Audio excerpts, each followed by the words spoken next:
4장 11절부터 16절 말씀입니다. 함께 한 목소리로 읽도록 하겠습니다.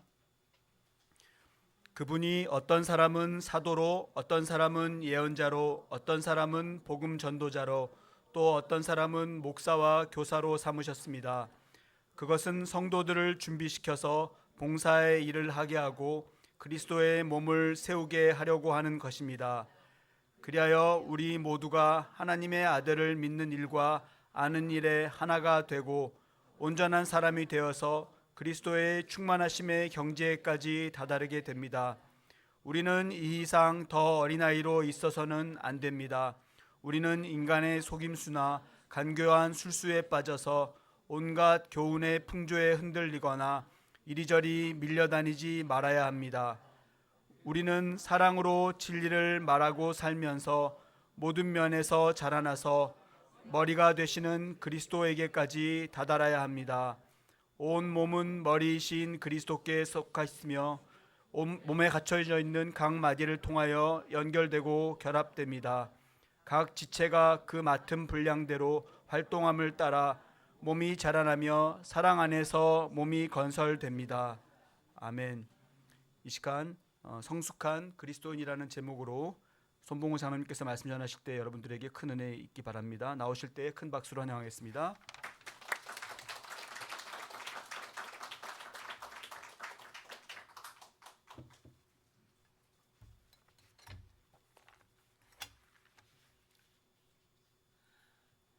요즘 전 세계에서 아직까지 전쟁이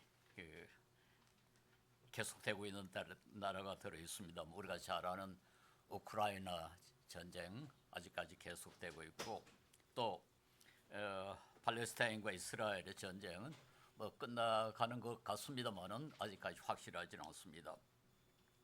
그리고 이제 아프리카의 소말리아라는 나라에 그 내전이 계속이 되고 있고요. 그런데 별로 알려지지 않은 전쟁이 또 하나 있는데, 그게 바로 그 콩고 민주공화국이라는 그런 지역이 있습니다.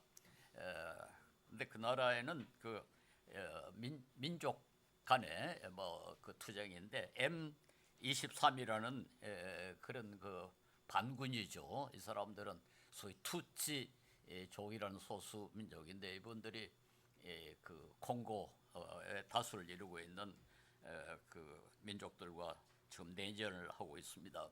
그런데 여기에 그 바로 그 이웃 나라인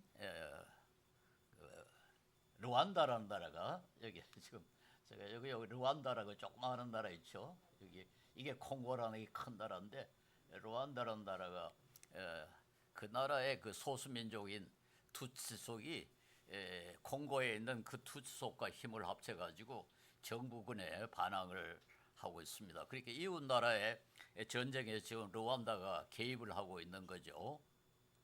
근데 최근에는 그 국경을 넘어 가지고 이 고마라는 도시를 이제 그 반군과 르완다가 같이 점령을 했다고 그러는데, 그 근방에는 금이 많답니다. 그래가지고 이 남은 나라에 그 침범을 해가지고 그 나라에 금을 캐가지고 지금 외국에 수출을 하고 있어요.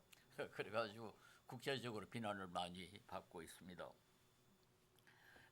그런데 이제 그 나라에 그 참 슬픈 역사가 있는데, 여기 루안다라는 나라가 조그마한 나라인데 1994년에 아주 유명한 소위 인종청소라는 것이 일어났습니다. 그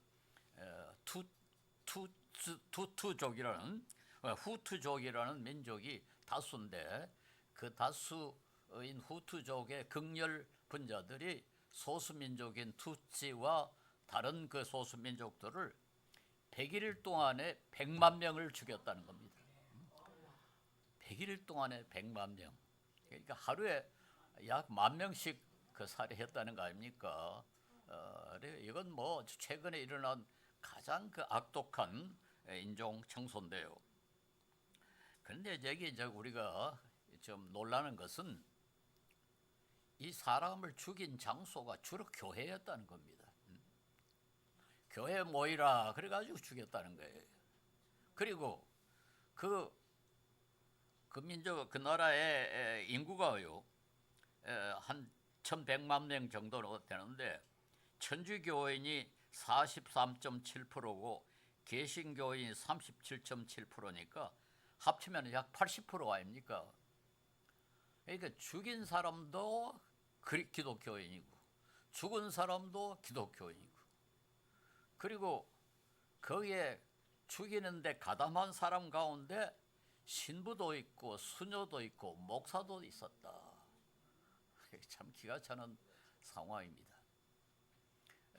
그런데 뭐 또 특이하게도 이 살육이 끝난 뒤에 또 화해는 빨리 이루어졌어요.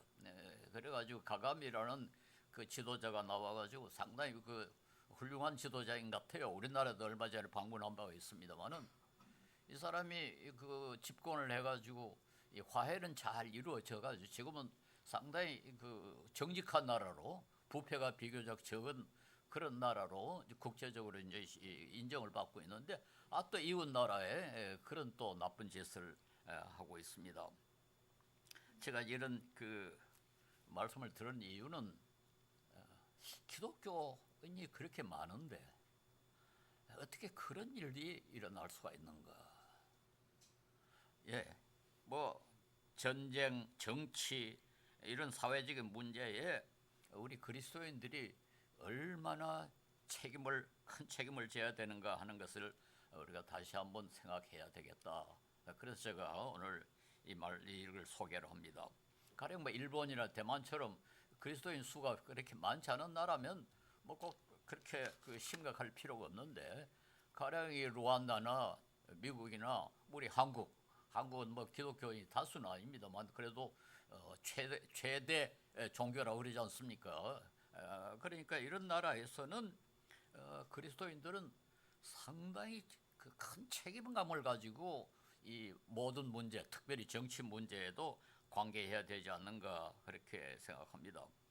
잘못하면은 이게 단순히 뭐 국가에만 손해를 끼치는 게 아니고 교회도 손해가 되고 하나님의 영광도 가리고 그러니까 이 문제에 대해서는 단순히 우리끼리 그저 신앙만 돈독하면 되지 않냐 이렇게 해가지고는 안 됩니다.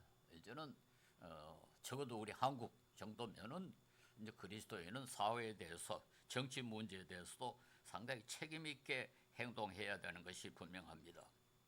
미국 같은 나라는 뭐 미국의 대통령 선거 같은 건 거의 그리스도인들이 좌지우지한다 해도 과언이 아닙니다.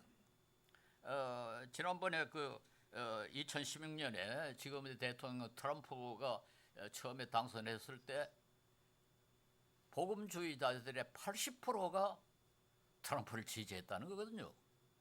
그러니까 뭐 그게 선거를 좌우하지 않습니까? 이번엔 조금 줄어져 가지고 복음주의자들의 64%가 지지를 했답니다. 그건 어쨌든 미국에는 누가 대통령이 되는가는 복음주의자들이 누구에게 투표하느냐에 따라서 좌우된다. 이럴 때는 가령 이 트럼프 씨의 정부가 기독교인의 명성과 직접 관계가 있다고요. 이 사람이 잘하면은 기독교인도 칭찬을 받을 거고 잘못하면은 기독교인도 욕을 먹고 하나님의 영광도 거기에 따라서 가려지거나 드러난다 이렇게 말할 수 있습니다.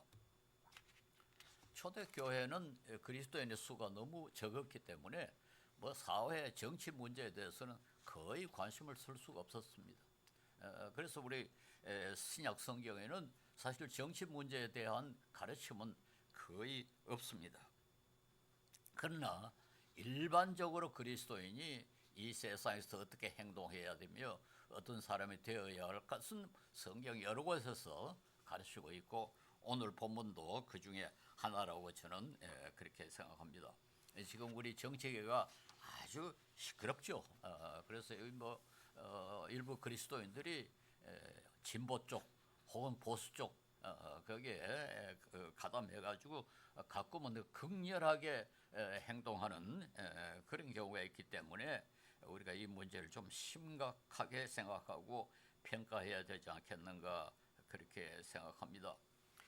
어제 어떤 분이 보낸 그 메시지를 보니까 어느 지역에 아주 큰 교회 목사인데 그분의 설교가 하여튼 지난 한 10번이나 되는 것 같아요. 어떤 특정한 정치인을 욕하는 것이 제목에 나와 있어요. 교회 설교 제목이 어떤 특정 정치가 비판하는 것으로 그렇게 돼 있어요. 저는 너무 놀랐습니다. 어떻게 설교 제목에조차 그렇게 할 수 있는가. 그래서 저희 몇 사람이 참 오랜만에 성명서를 하나 냈습니다. 이건 안 된다. 그 사람이 뭐 보수든 진보든 상관없이 교회 강단에서 특정 정치인을 욕하는 그런 제목으로 설교를 할 수가 있느냐? 이건 안 된다. 그렇게 그런 그 성명서를 좀 내자고 그렇게 결정을 했습니다. 그래서 이를 오늘날처럼 이 사회가 이렇게 복잡했을 때는 사회에 상당한 책임을 져야 하는 그리스도인들은 정말 좀 올바로 판단해야 된다.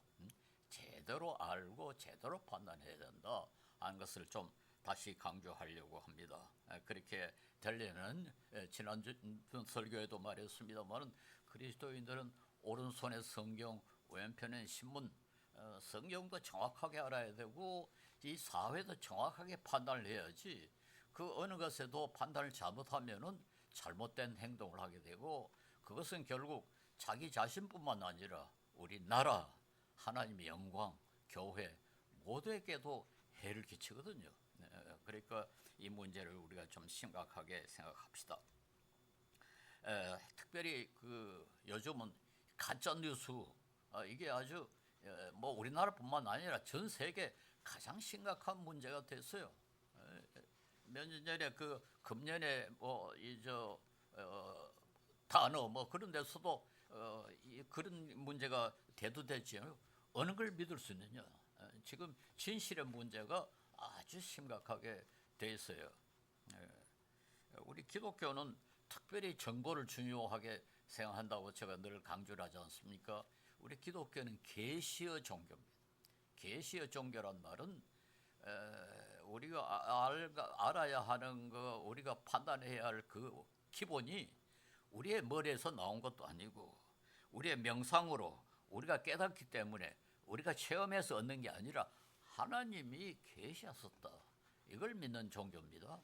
그렇기 때문에 이 정보라는 걸 굉장히 중요하게 생각할 수밖에 없습니다.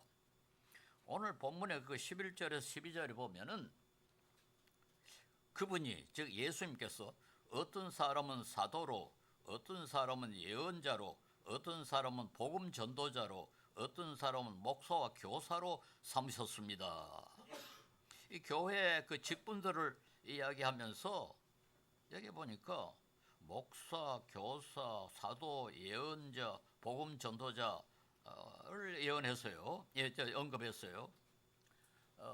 근데 그때도 교회에서 장로도 있었고 집사도 있었을 텐데 그분들은 또 빼놓고 사도, 예언자, 복음 전도사, 목사, 교사 이들을 언급했단 말이에요. 근데 이분들의 특징이 뭡니까? 가르치는 사람들입니다. 가르치는 사람. 그래서 이 교회의 가르친다는 것이 아주 중요하다는 것을 알 수가 있습니다. 또 마태복음 28장 18절에 20절에 그 우리가 잘 아는 선교 특명에 보면 20절에 내가 너희에게 명령한 모든 것을 그들에게 가르쳐 지키게 하라. 그 다음에 디모데후서 3장 16절 성경에 대해서 모든 성경은 하나님의 영감으로 된 것으로서 교훈과 책망과 바르게 함과 의로 교육하기에 유익합니다. 그러니까 기독교는 정보, 교육 이걸 굉장히 중요시하는 종교라 하는 것을 알 수 있습니다. 그래서 이 종교개혁 이후로 우리 예배의 거의 한 3분의 2 정도가 설교의 시간을 보내지 않습니까? 천주교에서는 미사가 교회의 예배의 핵심인데 우리 개신교는 설교가 예배의 핵심이 되버렸단 말이에요. 왜 그렇습니까? 이 계시가 그렇게 중요하기 때문에 하나님 말씀이 그렇게 중요하기 때문에 정보가 중요하기 때문에 그렇습니다. 그래서 우리가 교회 공예배 참석해야 되는 이유 가운데 하나는 물론 우리가 한 목소리로 하나님을 찬양하는 것도 참 중요하지만은 교회 와서 설교를 듣고 성경을 배우고 이게 아주 중요하기 때문이다. 그렇게 말할 수 있습니다. 그런데 12절에 13절에 왜 이렇게 예수님께서 가르치는 사람을 교회에 세우셨냐, 그 목적을 언급을 하고 있어요. 이는 성도들을 준비시켜서 봉사의 일을 하게 하고 그리스도의 몸을 세우게 하려 하는 것입니다. 그리하여 우리 모두가 하나님의 아들을 믿는 일과 아는 일에 하나가 되고 온전한 사람이 되어서 그리스도의 충만하심의 경지에까지 이르게 됩니다. 이렇게 되는데 좀 어렵죠. 무슨 소리인지 잘 이해하기가 어렵습니다. 그래서 제가 이걸 조금 바꿔봤습니다. 이걸 쉽게 말하자면, 그것도 뭐 쉽진 않습니다만 제가 그 다시 요약한 것은 봉사의 일을 하도록 성도들을 준비시키므로, 첫째 그리스도의 몸을 세우고, 중요한 것이 첫째 목적은 그리스도의 몸을 세우는 것이고, 둘째는 모두가 하나님의 아들을 믿는 일과 아는 일이 하나가 되므로 그리스도에서 충만하심의 경지까지 이를 정도로 온전한 사람이 되는 겁니다. 이 두 가지, 첫째는 그리스도의 몸을 세우는 것이고, 둘째는 성도들이 온전한 사람이 되는 거다 하는 겁니다. 그러면 그리스도의 몸을 세운다 하는 말이 뭡니까? 이 그리스도의 몸을 세운다, 이 세운다 하는 말, 이건 건축하고 관계가 있습니다. 말은 우리가 이 건물을 세우지 않습니까? 건물을 세운다, 그걸 염두에 두고 있는데, 건물을 세우려면 어떻게 해야 되냐? 벽이 있어야 되고 지붕이 있어야 되고 뭐 기둥들이 있어야 되잖아요. 근데 그 건물의 특징이 뭔가 하니까 기둥이 있어야 지붕이 가능하고, 기둥이 없으면 지붕이 있을 수 없습니다. 근데 놀랍게도 지붕이 없으면 기둥이 오래 서 있을 수 없어요. 벽이 있어야 천정이 있는데, 천정이 있어야 물론 저 벽이 있어야 뭐 천정이 있는 건 당연하지만은, 천정이 없으면 벽만 이렇게 해놓으면 오래 못 갑니다. 지붕이 있어야 벽도 제대로 설 수 있고, 벽이 있어야 지붕도 제대로 기능할 수 있고, 이게 건물의 특징입니다.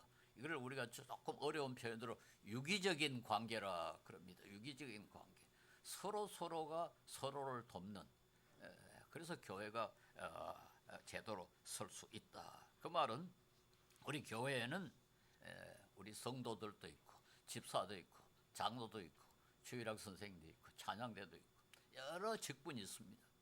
근데 그 직분들이 또 우리 교인 한 사람이 다 있습니다. 근데 이 교인 한 사람 한 사람은 마치 기둥, 벽돌, 무슨 지붕처럼 서로 의지하고 서로에게 덕을 보는, 서로가 다른 분을 돕고 다른 분의 도움을 받고, 그래서 유기적으로 하나가 된다. 교회가 교회처럼 교회로서 제대로 되려면은 이렇게 유기적인 관계가 이루어져야 된다. 연합이 이루어져야 된다 하는 것을 말합니다. 근데 그 밑에 보면은 또 이거 16절에는 이 같은 그 내용인데 몸에다 비유를 합니다. 우리 몸이라는 게 어떻습니까? 몸이 있어야 팔, 다리가 있죠. 그러나 팔, 다리가 없으면 몸이 없죠. 그러니까 우리 몸 세포도 마찬가지입니다. 몸이 살에 있어야 세포가 작동을 하지, 몸이 죽어버리면 세포가 다 죽어버리죠. 또 반대로 세포가 튼튼해야 몸이 튼튼해집니다. 그러니까 몸, 세포, 이건 사실 서로 떼야 될 수 없는 이런 걸, 그래서 우리가 뭐라면 지체라 그러지 않습니까? 우리 저 성도 한 분 한 분을 지체라, 그런 지체란 말이 무슨 말입니까? 몸에 팔, 다리, 눈, 귀, 이게 다 지체란 말이에요. 그런데 이 지체가 있어야 몸이 있고, 몸이 있어야 지체가 되는 거죠. 이 교회는 그런 것이다. 그래서 교회가 혼연일체가 되어야 된다, 그런 뜻입니다. 그래서 모든 지체가 다 건강하게 올바로 행동하고 기능하면 교회가 튼튼해지고, 교회가 튼튼해지면 지체가, 세포 하나하나가 다, 팔, 다리가 다 건강해지고, 그러지 않습니까? 저도 이제 나이가 드니까 어떤 때는 어떤 부분이 조금 아파요. 그러면 아프니까 운동도 못하고, 그러니까 몸 전체가 또 약해져 버린다. 몸이 약해지면 또 다리도 팔도 눈도 다 약해져 버리고, 그래서 서로 연관이 되어 있습니다. 이걸 우리 성도들은 알아야 됩니다. 이거 날 오늘 뭐좀 힘드는데 교회 가지 말지. 그건 개인의 문제가 아니에요. 우리가 늘 가령 주일날 보던 얼굴이 안 보이면요, 다른 교인들 마음이 아주 좀 서운해져 버립니다. 약해져 버려요. 다른 사람에게 미치는 영향이 커요. 그리고 우리가 교회를 이렇게 세운 이유 가운데 그렇습니다. 뭐 우리 따로따로 집에 앉아가 예배 보면 되지 뭐 꼭 같이 모여야 되나 이렇게 생각하는데 그렇지 않아요. 같이 와야 우리가 힘을 얻고, 우리 힘을 얻어야 또 같이 몸 전체가 교회가 튼튼해지고, 튼튼해지면 또 교인들이 힘을 얻고, 이렇게 서로 돕는. 그래서 이게 교회 교육의 아주 중요한 목적이라는 겁니다. 왜 목사, 사도, 복음 전하는 자, 예언자를 다 세웠느냐? 교회를 하나 되게, 교회가 아주 건강하게, 모든 지체가 건강해지고 전체가 건강해지도록 하기 위해서 이렇게 교회 교육이 이루어진다, 그렇게 말할 수 있습니다. 그래서 우리가 세포 이야기 하지 않습니까?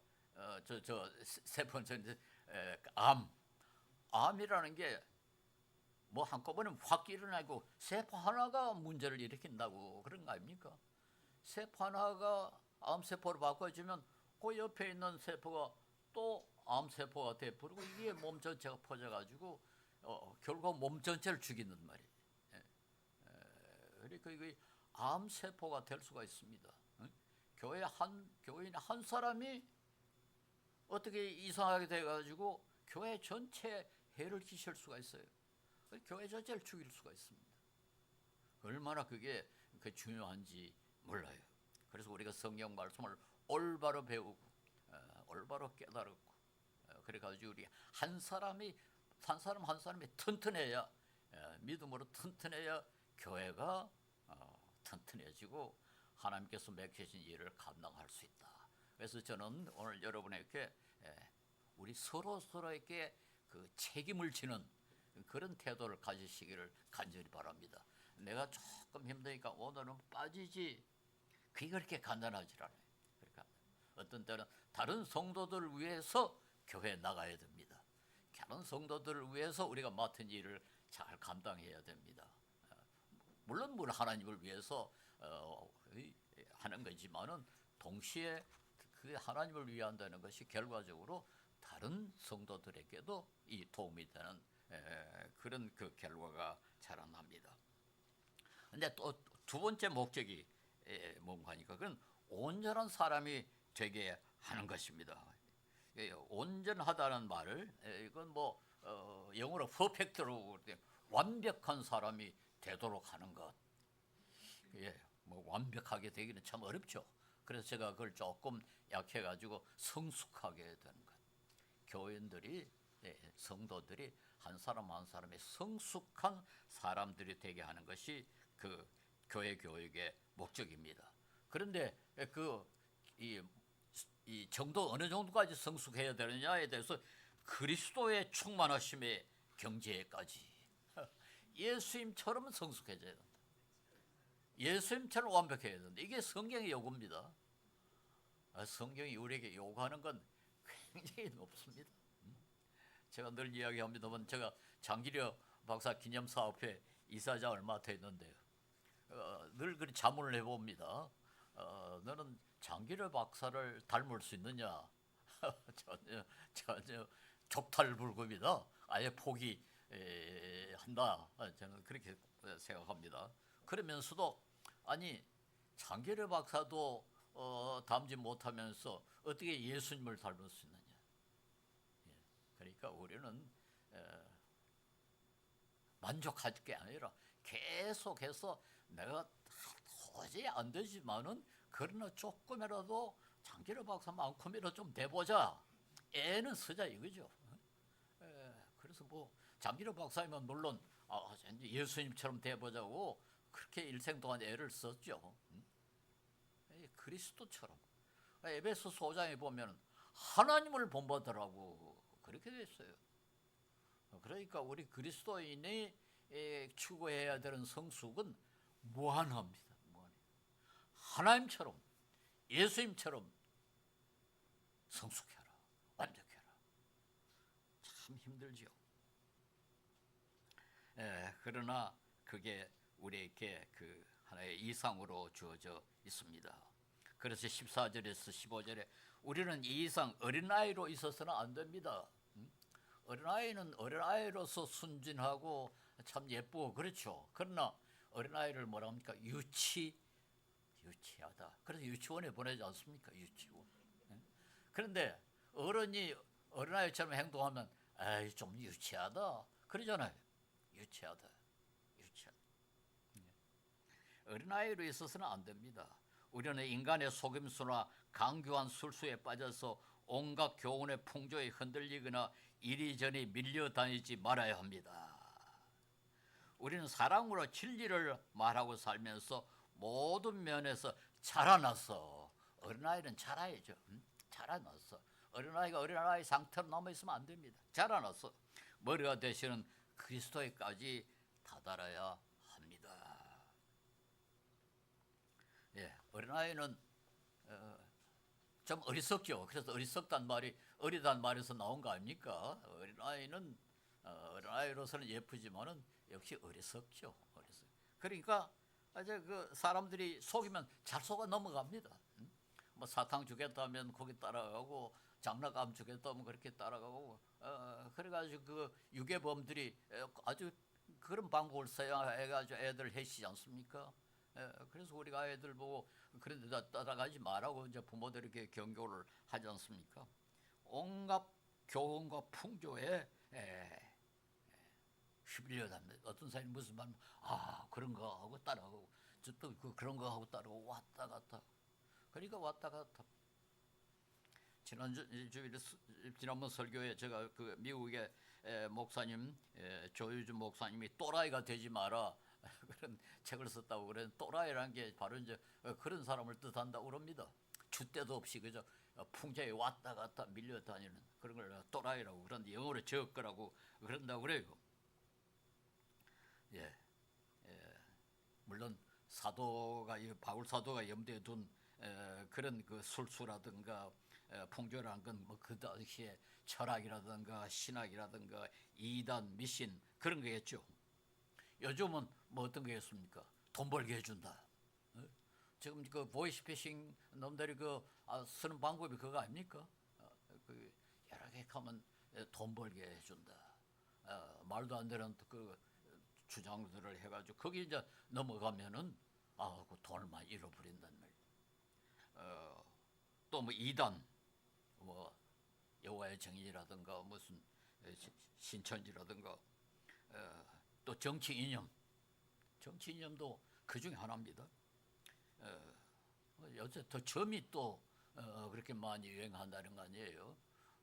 그 국민일보에 보니까 어떤 교회 권사가 말하는데 그게 점쟁이였대요. 점쟁이였는데 개종해가지고 이제 교회에 나가서 권사가 됐는데 자기가 점쟁이 할 때 점보러 오는 사람이 40%가 기독교인이었다고 그랬어요. 아이고 좀 놀랐습니다. 놀랐어요. 아니 어떻게 그렇게 될 수가 있는데? 가짜 뉴스, 음모, 카드라 방송. 근데 그 따라다니면은 결과적으로 저 바람에 휘슬리는 것처럼 왔다 갔다 한단 말이에요. 신앙 지식이 부족할 뿐만 아니라 사리 판단이 부족해서 그래서 미숙 성숙이 아니고 미숙하게 돼버린다. 결과적으로 어떻습니까? 자기에게도 손해가 돼. 교회도 손해를 끼치고 사회도 손해를 끼치고 결국 모두에게 해를 끼치는 그런 상황이 벌어져 버립니다. 정치 문제에도 마찬가지입니다. 그렇게 해서 우리 정치 문제에 대해서도 그리스도인들은 그렇게 미숙하게 행동하면 안 돼요. 뭐 이런 소리 저런 소리 할 때 그것대로 넘어가면 안 됩니다. 저도 뭐 요즘 뭐 이메일 많이 받습니다. 문자를 많이 받습니다. 뭐 이 보수 쪽에도 오고 진보 쪽에도 오고 저는 좀 뭐 중간에 있는 사람으로 알려져 있는지 하여튼 양쪽에서 다 와요. 들어보면 어떤 데는 뭐 내가 바로 자기들하고 같은 파라고 그렇게 생각하는 사람들도 많아요. 우리나라가 그동안에 뭐 경제에도 비교적 성공했고 기술도 상당한 수준이고 예능, 문학, 학문, 얼마 전에 노벨상 문학상까지 받지 않습니까? 그리고 사회 안정에도 법을 준수하는데도 상당한 성과를 이루었습니다. 그리고 세계가 아주 부러워했어요.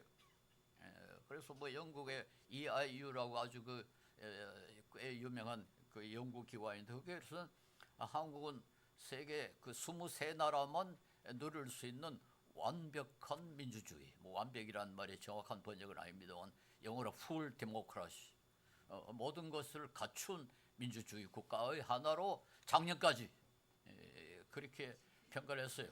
지금 보니까 떨어져 버렸습니다. 근데 미국은요, 우리 한국보다 한 단계 난거렸어요. 미국은 플로우드 데모크라시, 흠결 있는 민주주의라 해서 그 23나라에 들어가지를 못해요. 그렇게 괜찮은 나라가 지금 엉망이 되고 말았습니다. 왜 이렇게 됐는가? 뭐 여러분이 다 아시지 않습니까? 정치가들이 잘못해서 그런 거 아닙니까? 이건 뭐 자타가 공인합니다. 그런데 그 정치가들은 왜 그렇게 잘못합니까? 우리가 잘못 뽑아서 그런 거 아닙니까? 그 사람들이 뭐 하늘에 떨어진 거 아니지 않습니까? 우리 유권자들이 투표를 잘못해가지고 저런 그 수준 낮은 정치인들을 뽑아놔가지고 이런 상황이 벌어졌단 말이에요. 저는 뭐 야 지금 구분하고 구별하지 않습니다. 마찬가지. 특별히 요즘은 이 SNS, 특별히 유튜브라는 그런 그 나쁜 방송이 생겨나가지고 확증 편향 뭐 그런 거 한번 들어봤습니까? 확증 편향. 보고 싶은 것만 보고 믿고 싶은 것만 믿는. 그런데 유튜브는 한번 이렇게 가령 뭐 진보 쪽 그걸 사이트를 보면 그 다음엔 자꾸 이제 진보적인 것만 배준대요. 그러면 이제 그것만 자꾸 읽으니까 점점 더 진보가 되고 또 보수적인 걸 한번 딱 보고 나면 그 다음 보수적인 것만 자꾸 제공해 준대요. 그럼 또 점점 더 보수적이. 이걸 확증 편향이라고 그렇게 부른답니다. 유튜브에 뭐 좋은 것도 있다 그래요. 뭐 상당히 좋은 방송도 있다고 그러는데 저는 내가 좋은 건 나쁜 걸 구별할 수 있는 능력을 갖고 있다 자신을 못해요. 그래서 저는 일체 아예 안 봐버립니다. 혹시 참고가 될런지 모르지만 우리 기독교 윤리 실천 운동에서 정치적 갈등 속에 기독 시민들은 어떻게 해야 될까? 안 됩니다 하는 거, 이렇게 하면 안 됩니다 하는 거하고 이렇게 합시다. 이걸 쭉 좀 여기에 나열을 했어요. 거기 보면은 카톡이나 SNS 등에 얻은 정보는 신문과 방송 통해 사실을 확인합시다. 아니 뭐 보지 말라는 게 아니라 카톡이나 SNS 뭐데 이게 정말 신문과 방송 그래도 믿을 수 있는 건 신문과 방송이다 그 말이에요. 그걸 기준으로 해가지고 그게 맞는지 안 맞는지를 평가하라. 뭐 그 외에도 여러 가지 이게 좀 상당히 중요한 것들을 저는 잘 정리했다고 생각을 합니다. 관심 있으면 나중에 한번 카페를 해보시기 바랍니다. 어쨌든 이런 풍조에 너무 휩쓸리지 말고 너무 자기의 판단이 절대적이라고 그렇게 자신하지 말고 조금 유보적인 태도로 내가 정말 올바로 판단하고 있는 건지, 내가 지금 생각하고 있는 가령 내가 보수라면 내가 보수적인 이 경향 이게 사실 옳은 건지 아닌지 한번 따져보고, 내가 진보적인 경향을 갖고 있으면 내가 진보적인 이 생각이 과연 옳은지 그런지 한번 의심해보고 그래야 배우지, 그래야 성숙해지지. 아이 나는 뭐 내가 생각하면 뭐 확실하다. 그렇게 돼버리면 뭐 잘하지 않습니다. 잘하지 않아요. 한번 특별히 우리 자신뿐만 아니라 다른 사람에게 영향을 끼칠 수 있는 그런 위치에 있으면은 이 미숙은 아주 심각합니다. 미숙한 지도자. 그 이사야 43장에 보면요, 하나님께서 그 유다에게, 패역한 유다에게 벌을 내렸었는데 그 벌 내용이 뭔가 하니까 이사야 4장 3절에 내가 철부지들을 그들의 지배자로 세우고, 철부지, 어린아이를 지도자로 세운다는 거 아닙니까? 어린 것들이 그들을 다스리게 할 것이다. 그 말은 미숙한 유치한 지도자를 세우겠다 그 말이에요. 그게 나라를 망하게 한다. 그게 이 유다가 받은 벌 중에 아주 큰 벌입니다. 제가 상당히 오래된 전입니다만 어느 지역에 아주 그 좋은 교회가 있었는데,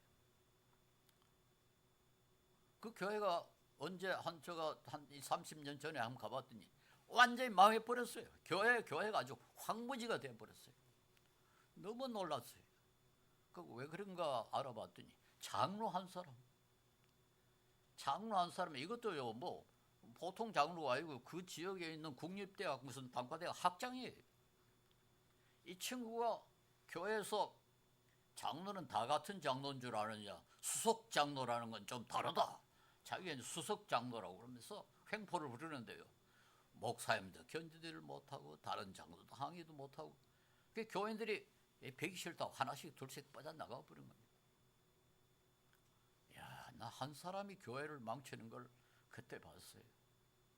미숙한 지도자, 그건 재앙입니다. 재앙. 그래서 미숙하면 지도자가 되지 말아야 되는데, 미숙한 사람이 지도자가 되는 건 민주주의 국가에서는 그 세운 사람들이 잘못한 거죠. 세운 사람이 미숙하니까 미숙한 지도자가 생겨나는 겁니다. 그런데 이 놀라운 건요, 성숙과 사랑을 연결시키는 겁니다. 성숙한 거하고 사랑하고 무슨 관계가 있습니까? 성숙이라는 건 자기가 성숙하고 훌륭한 인격이 되는 거, 그게 성숙인데 왜 그게 사랑과 연결이 되어 있을까요? 15절에 보면 우리는 사랑으로 진리를 말하고 살면서 모든 면에서 자라나서 머리가 되시는 그리스도에까지 다다라야 합니다. 거기에 사랑이 언급되어 있지만은 특별히 고린도전서 13장, 우리 유명한 사랑의 찬송 아닙니까? 그 11절에 보면은 내가 어릴 때는 말하는 것이 어린아이와 같고 깨닫는 것이 어린아이와 같고 생각하는 것이 어린아이와 같았습니다. 그러나 어른이 되어서는 어린아이의 일을 버렸습니다. 지금은 우리가 거울로 영상을 보듯이 희미하게 보이지만은 그때는 얼굴과 얼굴을 마주하여 볼 것입니다. 지금은 내가 부분밖에 알지 못하지만은 그때는 하나님께서 나를 아신 것 같이 내가 온전히 알게 될 것입니다. 사랑을 이야기하면서 어린아이가 아니고 어른이 됐다. 좀 이상하지 않습니까? 사랑을 유치와 대조를 시키는데 사랑을 유치와 대조되는 성숙, 희미한 것과 대조되는 확실함, 부분적인 것과 대조되는 전체, 이걸 사랑과 연결을 시켰습니다. 왜 성숙이 사랑과 관계가 있을까요? 그건 궁극적으로 성숙해야 사랑할 수 있게 된다. 사랑이라는 게 우리가 뭐 감정적으로 귀여워하고 뭐 쓰다듬어 주고 그게 아니고 이익을 주는 거죠. 성경이 가르치는 사랑은 이웃에게 이익을 주는 겁니다. 성숙해야 이익을 줄 수 있다. 미숙하면 해를 끼친다. 그게 단순히 개인의 미숙으로 끝나는 게 아니고 하나님 앞에 미숙으로 끝나는 게 아니고 이웃에게 해를 끼친다. 아까 제가 언급한 그 장로도 그렇지 않습니까? 뭐 대학에 학장이 되고 나이도 많고 소위 수석 장로까지 됐지만 어린아이죠. 미숙하죠. 그게 결과적으로 교회를 망쳐버리고 말합니다. 제가 어릴 때 들은 이야기입니다. 지혜로운 사람과 어리석은 사람이 그 가정에서 부부와 싸울 때 어리석은 사람은 싸우면은 대개 자기가 얼마나 화가 났다는 걸 과시하기 위해서 집에서 제일 중요한 걸 때려 부숴요. 아주 그 고급 뭐 자기 집에서 제일 비싼 그릇 같은 거 때려 부숴. 근데 지혜로운 남편은요, 싸우면은 비계, 책, 종이 이런 걸 던져요. 그건 화가 나도 성숙한 사람이 화를 내는 방법이죠. 그 결과적으로 뭐 집안이 더 망하지 않습니까? 그 미숙한 가장 중요한 걸 때려 부숴버리면은 결과적으로 후회하지 않습니까? 그 가족들이 다 그 피해자가 되지 않습니까? 그게 성숙한 사람과 미숙한 사람의 차이입니다. 이번에도 뭐 대통령을 위한다고 하는 사람들이 법원에 가서 때려 부수고 그러지 않습니까? 어떻게 됐어요? 자기들 감옥에 들어가고 우리는 세금 내가지고 그 깬 유리창 다 고쳐야 돼.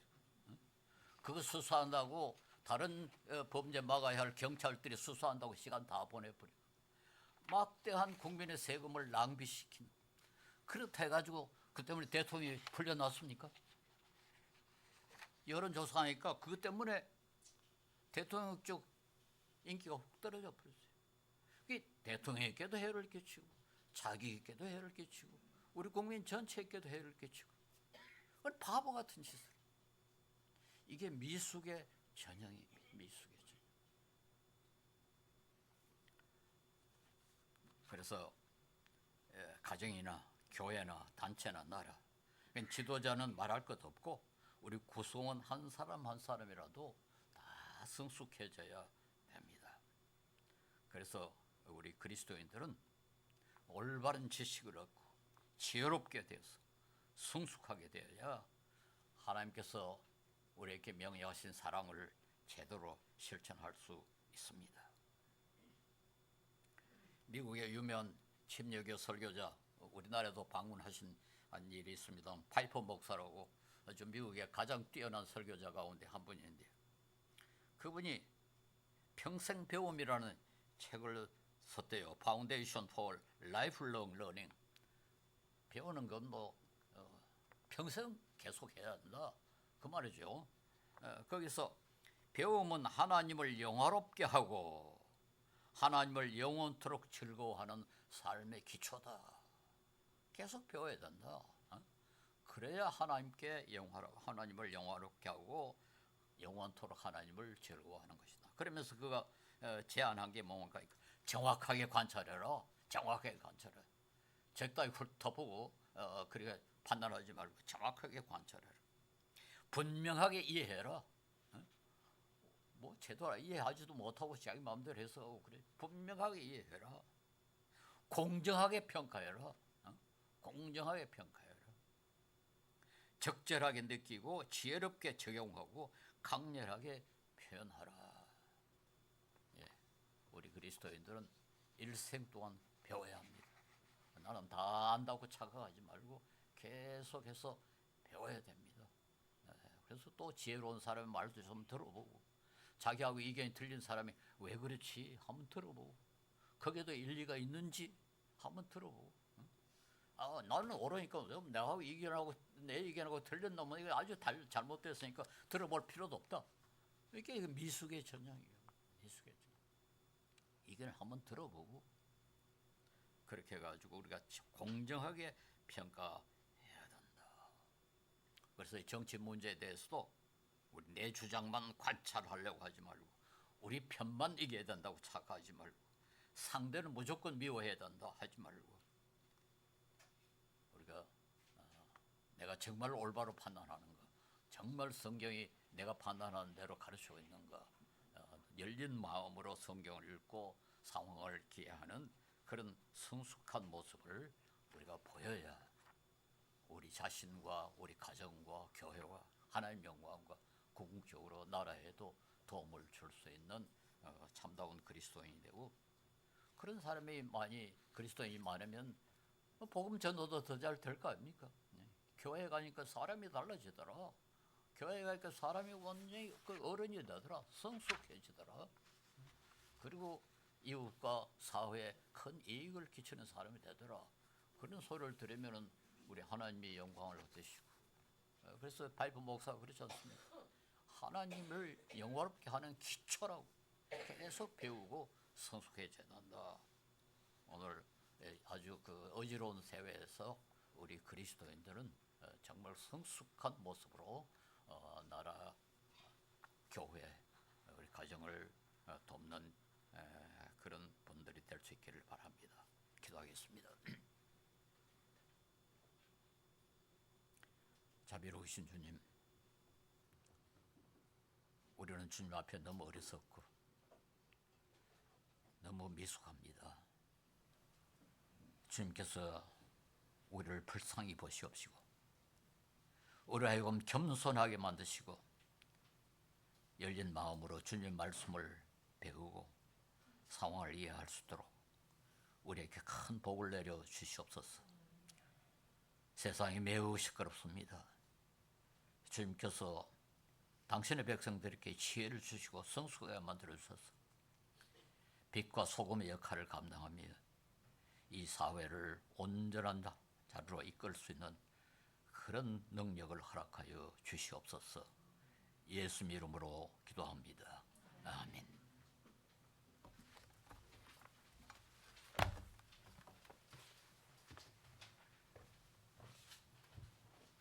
자리에서 일어나셔서 주의 말씀 듣고서 찬양하시면서 봉헌하시고 손목호 장로께서 나오셔서 폐기도 해주심으로 예배 마치도록 하겠습니다.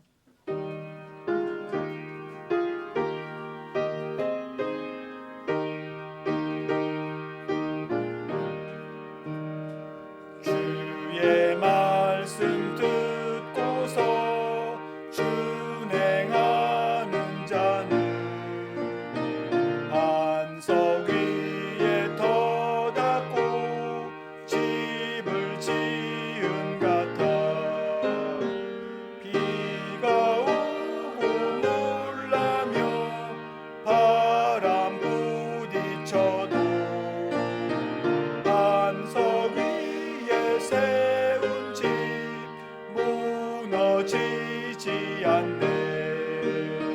잘 짓고 잘 짓세 우리 집 잘 짓세 만세 반석 위에다 우리 집 잘 짓세 주의 말씀 듣고도 행치 않는 자는 모래 위에 터닫고 집을 지은 같다 비가 오고 몰라며 바람 부딪힐 때 모래 위에 세운 집 크게 무너지네.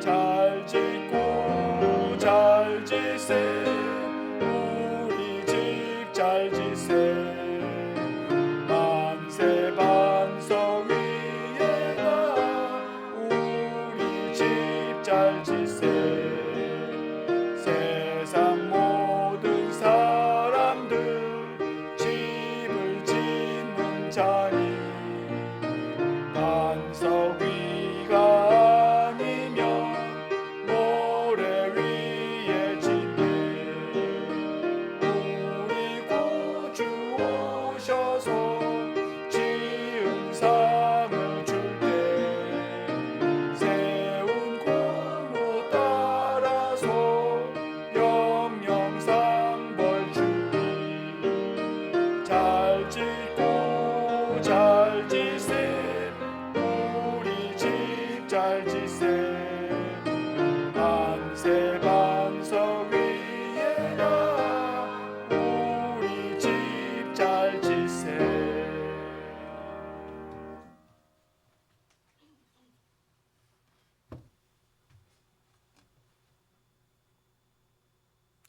우리를 지극히 사랑하시고 우리의 앞날을 다 인도하실 우리 하나님의 아버지, 주님께서 이제까지 우리를 지켜주시고 지난 한 주간도 지켜주심을 감사합니다. 오늘 주님 앞에 나오면서 주님께 물질을 바쳤습니다.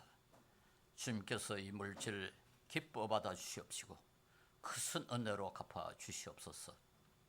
앞으로 한 주간도 주님께서 우리와 함께 계셔서 우리를 강건하게 지켜주시며 범죄하지 않게 하시며 시험에 들지 않게 하시옵시고 우리에게 필요한 물질도 허락하여 주시옵소서.